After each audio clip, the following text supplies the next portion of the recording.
Que la gracia de nuestro Señor Jesucristo, el amor de Dios y la comunión del Espíritu Santo sea sobre todos nosotros. Quiero hablarles bajo el tema Entendiendo los tiempos proféticos.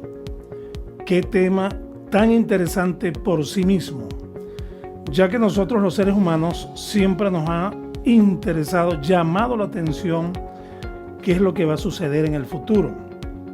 Ahora bien, para poder entender los tiempos proféticos es necesario tener claro que el mensaje de la Biblia tiene tres destinatarios: los judíos, los gentiles y la iglesia.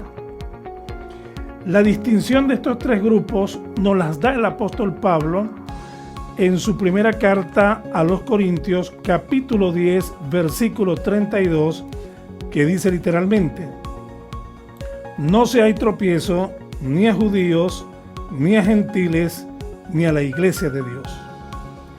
Quiero aclarar de entrada, por supuesto, que la iglesia de Dios está compuesta tanto por judíos como por gentiles convertidos al Evangelio, convertidos a Cristo. Y esto Pablo también lo aclara en Efesios capítulo 2, versículo 14, cuando dice: porque Él es nuestra paz, que de ambos pueblos, tanto el judío como el gentil, hizo uno, derribando la pared intermedia de separación. Esta expresión que da Pablo en Efesios 2:14 no echa por tierra la posición dicha anteriormente, que la Biblia tiene tres destinatarios y por consiguiente tres grandes programas. Cabe señalar que cada programa profético, el programa profético para los judíos, el programa profético para Israel y el programa profético para la iglesia, cada programa tiene su apoyo y sustentación bíblica. También tiene el nombre que la Biblia le da y cada programa tiene un inicio, un desarrollo y un fin. Por ejemplo, el nombre que recibe el programa profético para Israel se le llama tiempos y sazones, como lo dice Hechos capítulo 1, versículo 7. Y les dijo: no os toca a vosotros saber los tiempos o las sazones que el Padre puso en su sola potestad. Por otra parte, el programa profético para las naciones, el nombre que recibe es tiempos de los gentiles. Lucas capítulo 21, versículo 24, el Señor nos aclara y nos dice lo siguiente: y caerán a filo de espada, y serán llevados cautivos a todas las naciones, y Jerusalén será hollada por los gentiles hasta que los tiempos de los gentiles se cumplan.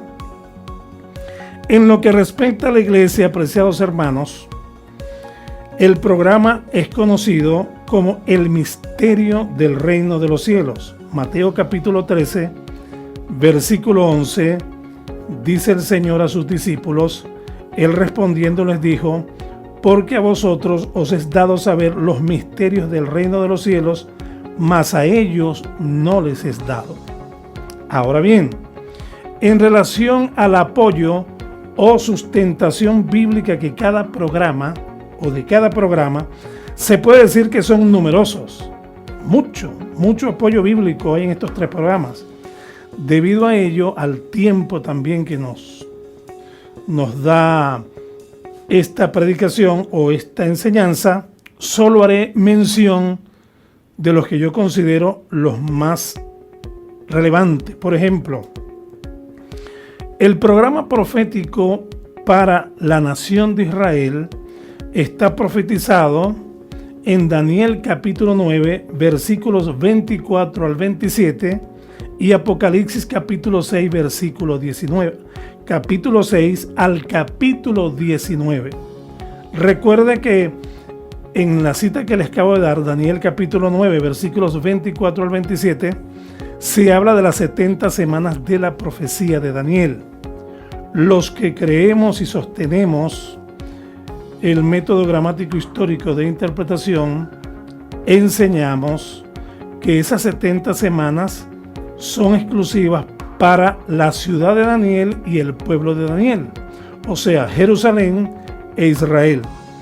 Y tal programa tuvo un comienzo, ha tenido su desarrollo y tendrá su parte final.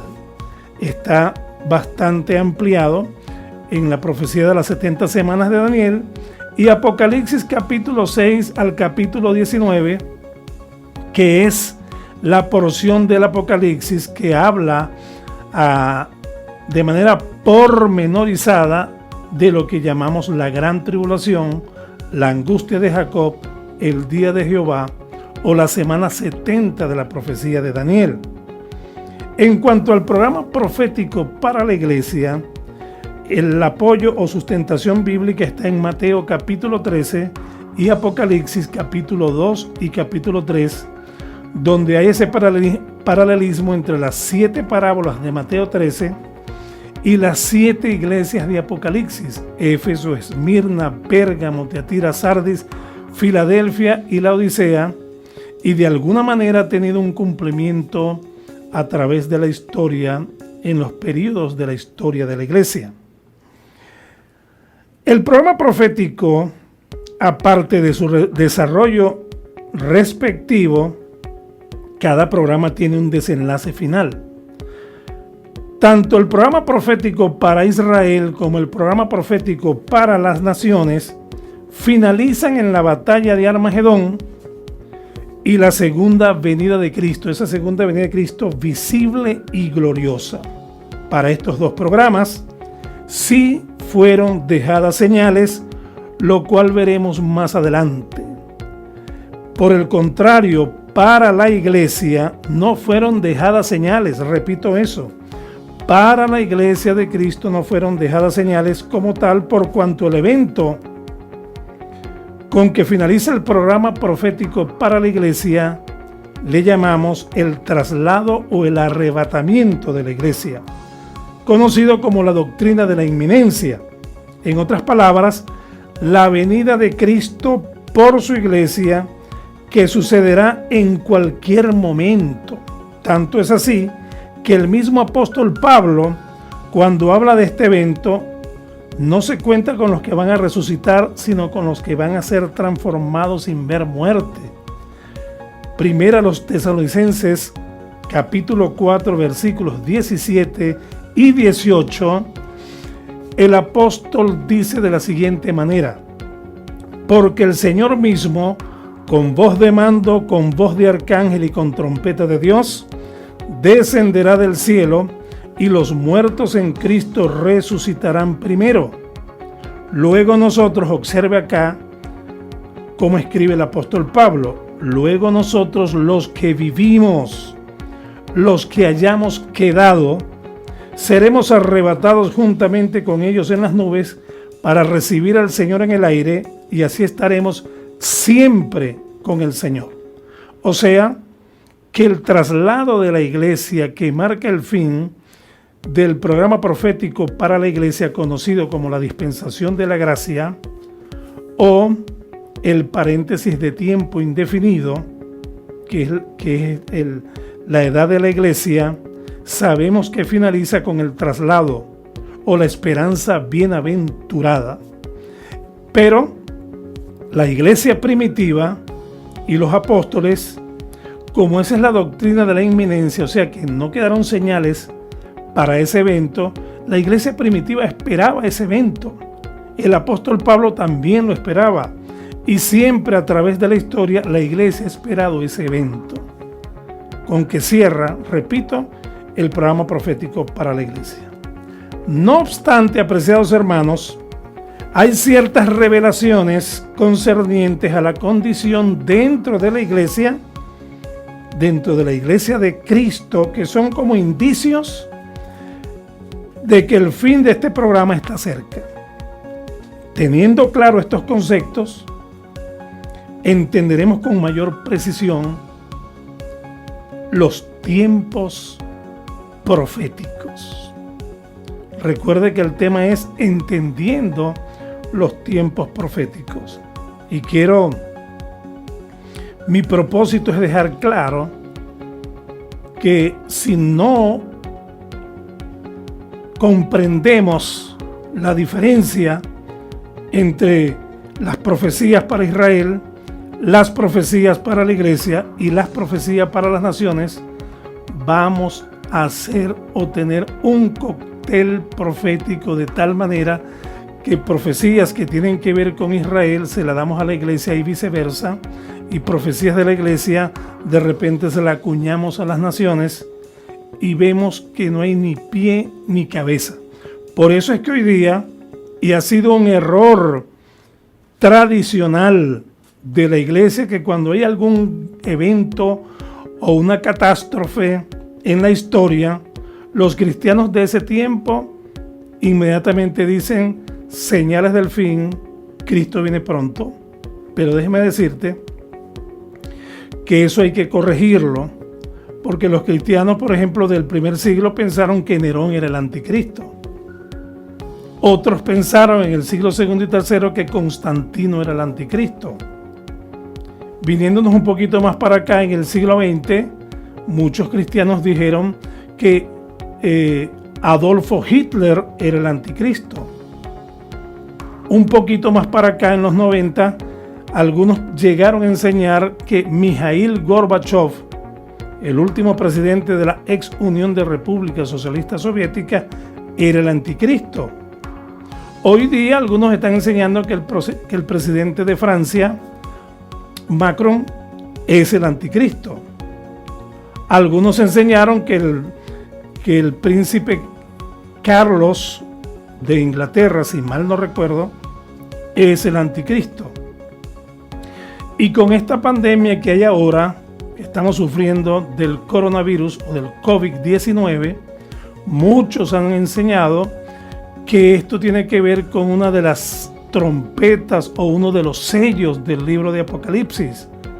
Entonces, a raíz de que no tienen o no entienden el programa profético, cómo Dios ha establecido sus profecías en programas proféticos bien establecidos, que cada uno de ellos tiene su comienzo, su desarrollo y su desenlace final, tomamos textos de diferentes partes de las Escrituras y las aplicamos a un momento determinado sin tomar en consideración esos elementos.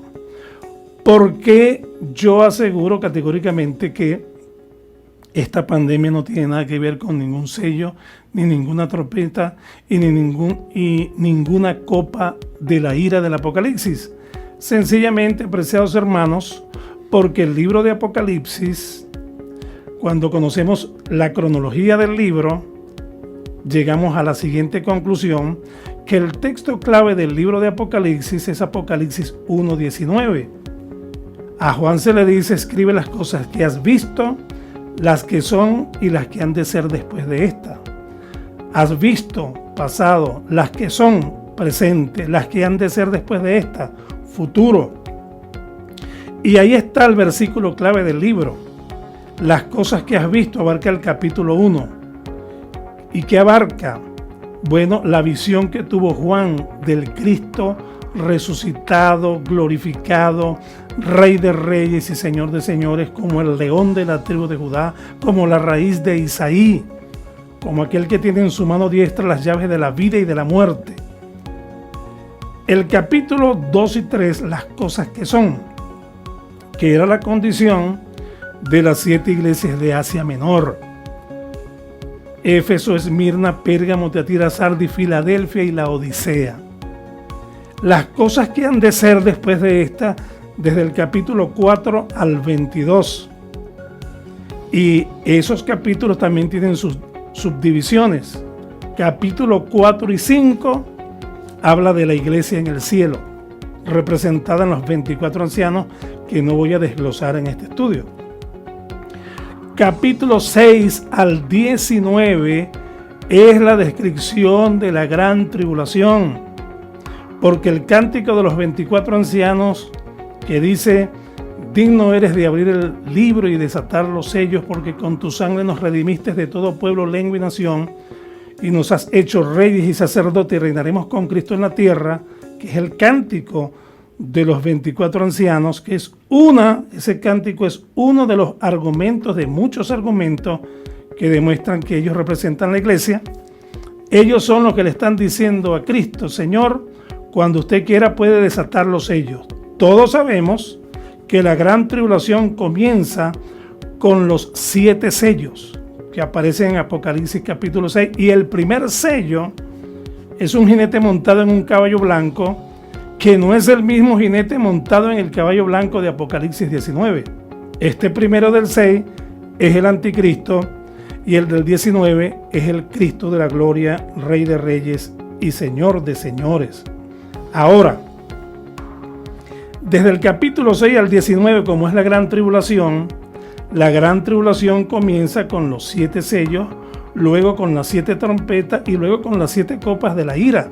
Todo eso se va a derramar en un periodo de tiempo profético bien determinado, que es la gran tribulación, apreciados hermanos.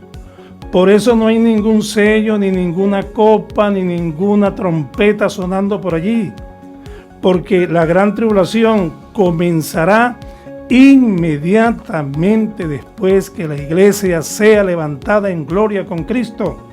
Después del traslado de la iglesia es que comienzan los años de la gran tribulación, y eso es muy importante saberlo y entenderlo. Analicemos a grandes rasgos las señales que indican el acercamiento del fin, tanto para las naciones como para Israel, y por otro lado, los signos o indicios que marcan de alguna manera el final del programa profético para la iglesia. Es imprescindible tener siempre presente la siguiente máxima: para poder entender los tiempos proféticos y así librarnos de tantas falsas conjeturas y estrepitosas y morbosas especulaciones, es necesario observar las diferencias existentes entre las calamidades que ha sufrido la raza humana a través de la historia y las señales del fin de los tiempos. Es importante que tengamos eso claro. No es lo mismo las calamidades que el mundo ha sufrido, incluyendo lo que estamos viviendo ahora, con las señales del fin de los tiempos. En lo concerniente a las calamidades que ha sufrido la raza humana a través de la historia, que no tienen nada que ver, subrayo eso, no tienen nada que ver con las señales del fin, podemos citar las siguientes. Según A.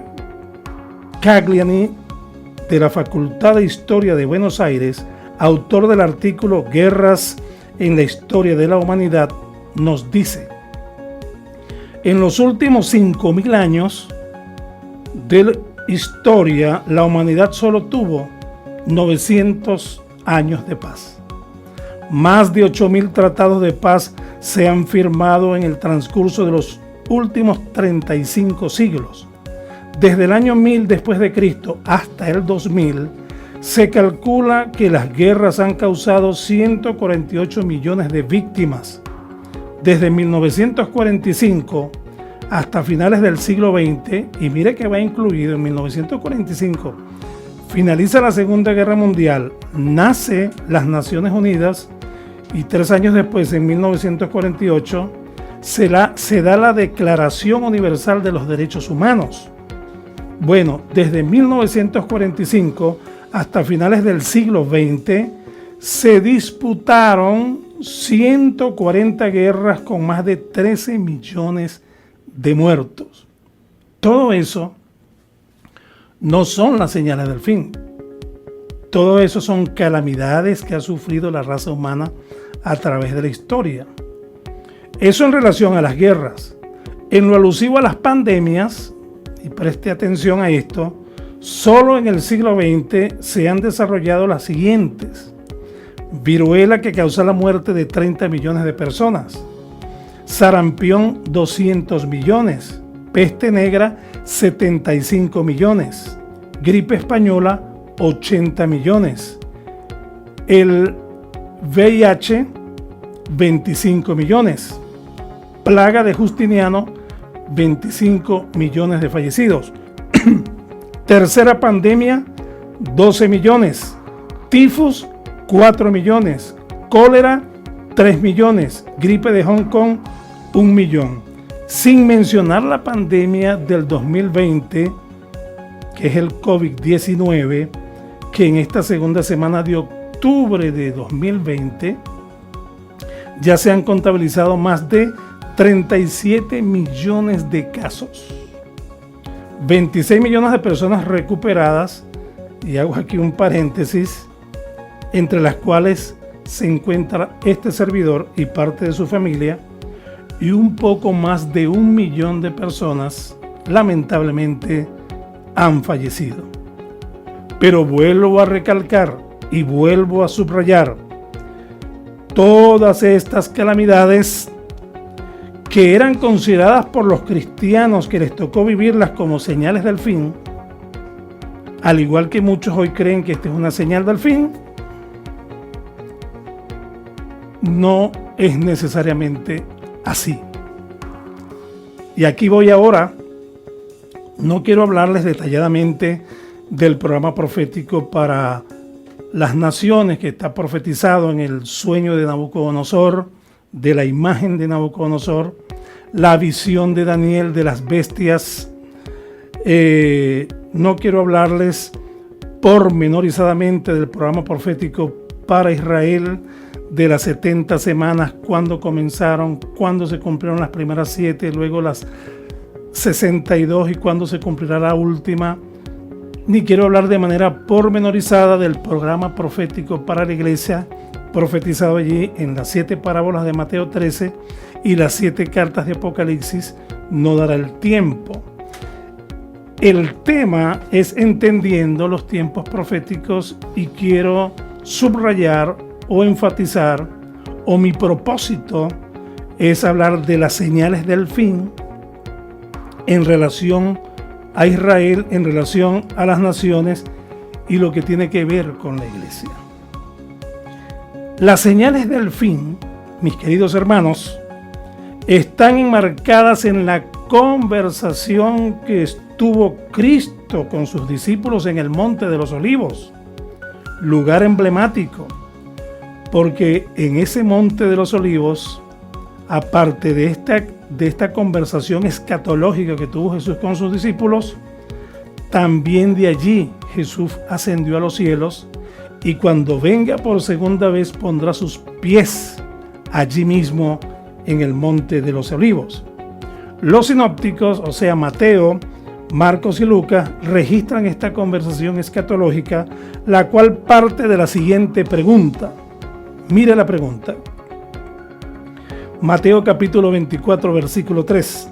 Y estando él sentado en el Monte de los Olivos, los discípulos se le acercaron aparte diciendo: Dinos, ¿cuándo serán estas cosas y qué señal habrá de tu venida y del fin del siglo?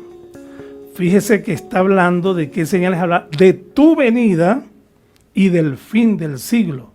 No le está pidiendo señales de calamidades que van a ver a través de la historia, no. ¿Qué señales habrá de tu venida y del fin del siglo? O sea, esas últimas señales que hablan categóricamente que Cristo viene.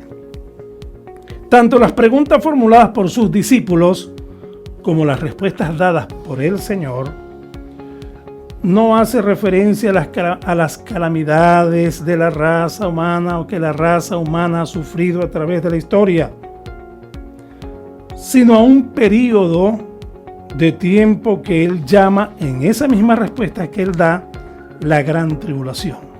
Y él dice así literalmente en Mateo 24, 21: porque habrá entonces gran tribulación, cual no la ha habido desde el principio del mundo hasta ahora, ni la habrá. Y sabemos, apreciados hermanos, que la gran tribulación es conocida también como la semana 70 de la profecía de Daniel, donde converge el fin de los dos programas, el de Israel y el de las naciones. Es en la gran tribulación.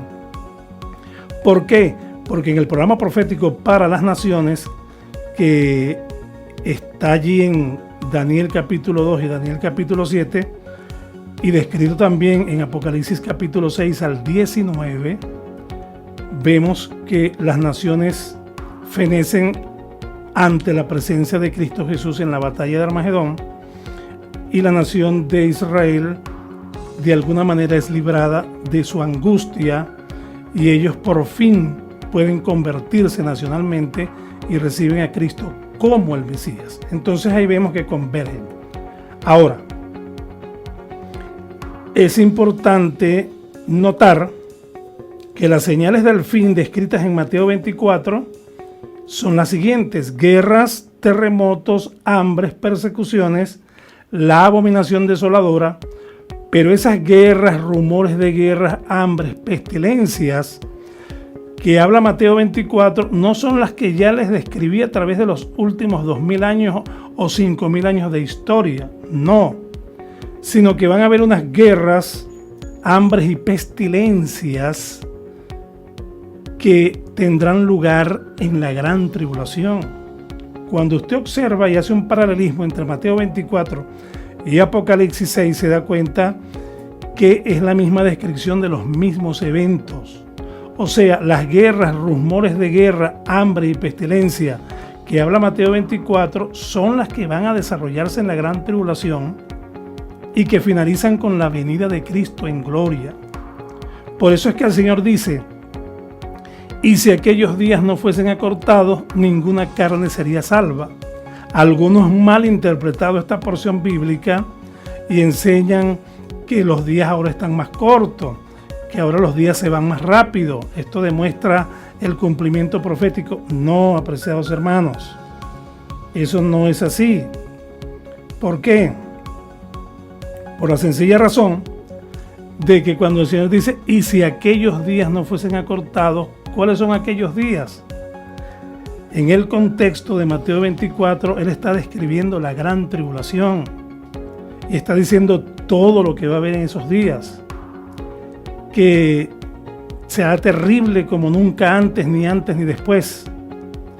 Y después que da la descripción dice, y si aquellos días no fuesen acortados, no es que está diciendo que los días de 24 horas van a durar 20, no, eso es hiperliteralismo. Él está haciendo referencia no al día de 24 horas, sino al momento y a la época de la gran tribulación. Lo que él quiso decir fue, y si la gran tribulación fuese 12, 15 o 20 años, nadie sería salvo. Pero por los escogidos no van a ser ni 10, ni 12, ni 15 años, sino que van a ser 7 años. O sea que el tiempo de la tribulación fue reducido a 7 años y no más. Eso es importante entenderlo. Ahora, los últimos días para la iglesia. Lewis Sperry Chafer, disculpen mi mal inglés, nos dice lo siguiente: las escrituras que señalan los postreros días para la iglesia no dan ninguna consideración a condiciones políticas o mundiales, sino que se limitan a la misma iglesia.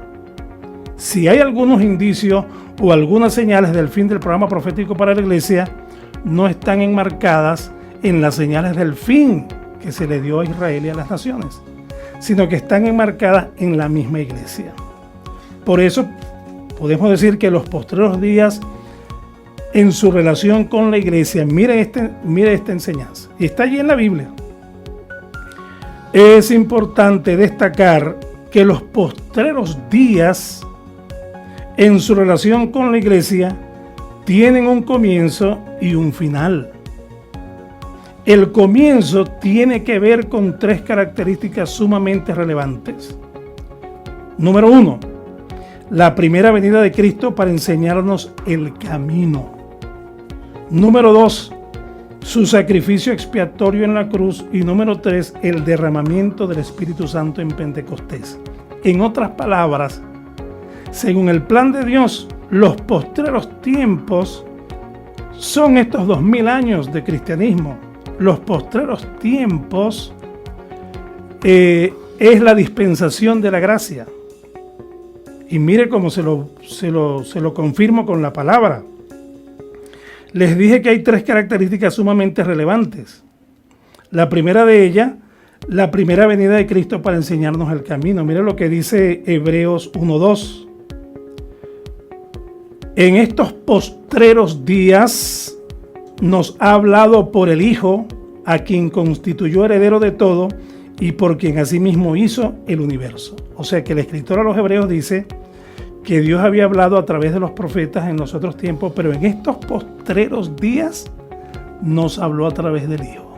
O sea que con la aparición de Cristo en su primera venida comienzan los postreros tiempos. En relación a su sacrificio expiatorio en la cruz, mire lo que nos dice Pedro en su primera carta, capítulo 1, versículos 19 al 20. Sino con la sangre preciosa de Cristo, como de un cordero sin mancha y sin contaminación, ya destinado desde antes de la fundación del mundo, pero manifestado en los postreros tiempos por amor de nosotros. O sea que el sacrificio de Cristo también entra entre las características sumamente relevantes que marcan el comienzo de los postreros tiempos en su relación con la iglesia. Y la tercera característica sumamente relevante es el derramamiento del Espíritu Santo en Pentecostés, evento que ha sido considerado como la partida de nacimiento de la iglesia. Mire lo que dice Pedro ante ese auditorio multitudinario inmediatamente después que se derramó el Espíritu Santo. Hechos capítulo 2, versículo 17. Y en los postreros días, dice Dios. Esa fue la profecía de Joel.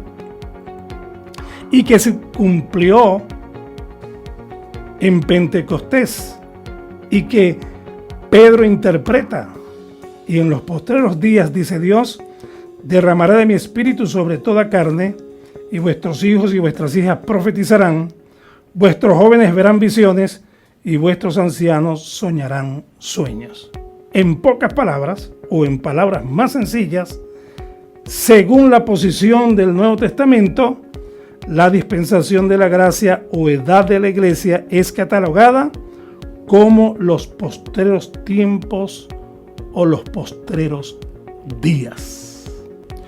Ya les hablé entonces de las señales del fin en relación al programa profético para Israel y el programa profético para las naciones. Ahora quiero hablarles sobre los días finales de los postreros tiempos. Repito, los días finales de los postreros tiempos.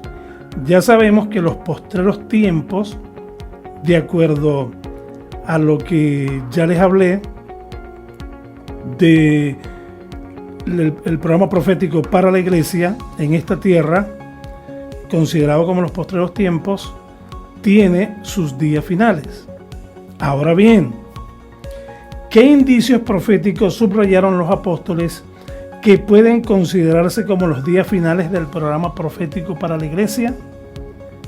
Enfatizo que para la iglesia no fueron dejadas señales, pero sí hay algunos vestigios que nos hablan que el traslado de la iglesia está a punto de acontecer.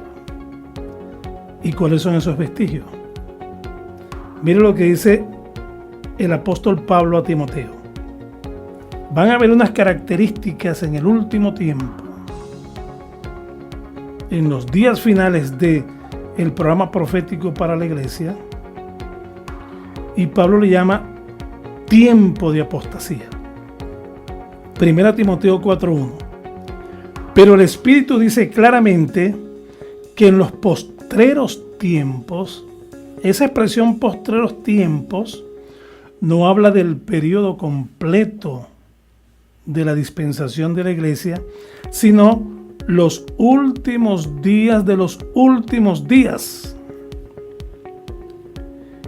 Y va a haber unas características allí interesantes.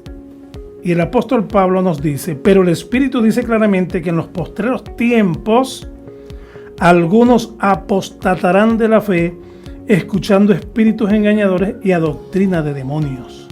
O sea que uno de los vestigios que nos indica que está a punto de terminar el programa profético para la iglesia es que del mismo seno de la iglesia se iba a desarrollar la apostasía. Otro aspecto más. Otro elemento, el surgimiento de una casta de líderes cristianos no regenerados bajo la profesión de una apariencia de piedad. Repito eso. Los últimos días de esta dispensación de la gracia también tendrá un indicio, un elemento importante, el surgimiento de una casta de líderes cristianos no regenerados bajo la profesión de una apariencia de piedad. Y mire lo que dice Pablo en 2 Timoteo capítulo 3 versículo 1 en adelante. También debes saber esto, que en los postreros días, ese término otra vez, postreros días, nos habla de los últimos días, de los días postreros. Repito, el tiempo postrero habla del programa profético para la iglesia. Y aquí, los días postreros de los días postreros. Casi ya para concluir el programa profético para la iglesia, la otra característica que va a surgir en el mismo seno de la iglesia es el surgimiento de una casta de líderes cristianos no regenerados. Mire cómo dice Pablo. Repito, 2 Timoteo capítulo 3 versículo 1 en adelante. También debes saber esto, que en los postreros días vendrán tiempos peligrosos, porque habrá hombres amadores de sí mismos, avaros, vanagloriosos, soberbios, blasfemos, desobedientes a los padres, ingratos, impíos, sin afecto natural, implacables, calumniadores, intemperantes, crueles, aborrecedores de lo bueno, traidores, impetuosos, infatuados, amadores de los deleites más que de Dios, que tendrán apariencia de piedad, pero negarán la eficacia de ella. A estos evita. Esto no es una descripción que hace Pablo de la raza humana de los últimos tiempos. No. Él está describiendo la conducta no regenerada de muchos líderes cristianos de los últimos días, que demostraría categóricamente que ya la dispensación de la gracia o edad de la iglesia está a punto de concluir. ¿Por qué lo dice, pastor? Mire lo que sigue diciendo el versículo 6. Porque de estos son los que se meten en las casas y llevan cautivas a las mujercillas cargadas de pecados, arrastradas por diversas concupiscencias. Y luego añade el versículo 8. Y de la manera que Janes y Jambres, ¿vio? Dos líderes religiosos que resistieron a Moisés. Así también estos resisten a la verdad. Hombres corruptos de entendimiento, réprobos en cuanto a la fe. Mire esa casta de líderes cristianos no regenerados como señal de los postreros tiempos de los últimos días, ya casi para finalizar el programa profético para la iglesia. Otro elemento que va a surgir en estos últimos días en cuanto al programa para la iglesia: negación de la venida de Cristo. Versículo 2 de Pedro capítulo 3 versículo 3 al 4.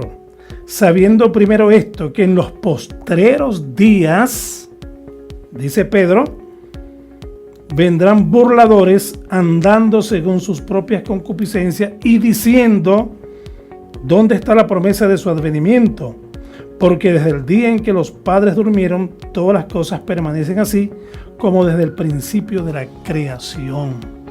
Hoy día, mis hermanos amados, mucha gente está enseñando que Cristo no viene. Mucha gente está enseñando de que Cristo va a reinar a través de la iglesia. Eso es un amilenarismo un poco insensato. ¿Por qué? Porque la iglesia entonces le está dando un golpe de estado a Cristo antes de Cristo llegar. Quiero decirles que muchos líderes están enseñando eso hoy día. Cristo no vendrá. Claro que vendrá, porque como el relámpago que sale del oriente y se muestra hasta el occidente, así será la venida del Hijo del Hombre. Y hay cientos de versículos Antiguo y Nuevo Testamento que demuestran que la venida de Cristo será literal y será real. Tanto es así que la profecía más importante de toda la Biblia, mis queridos líderes, mis queridos ministros y hermanos de la iglesia, es la segunda venida de Cristo, es la profecía más importante de la Biblia. Pero no solamente habrán la negación de la segunda venida, sino que otro indicio de que estamos ya llegando al fin del programa profético para la iglesia es que surgirán burladores y divisionistas en el seno de la iglesia. Y eso nos lo dice Judas, versículos 17 al 19. Pero vosotros, amados, tened memoria de las palabras que antes fueron dichas por los apóstoles de nuestro Señor Jesucristo, los que os decían: en el postrer tiempo habrá burladores que andarán según sus malvados deseos.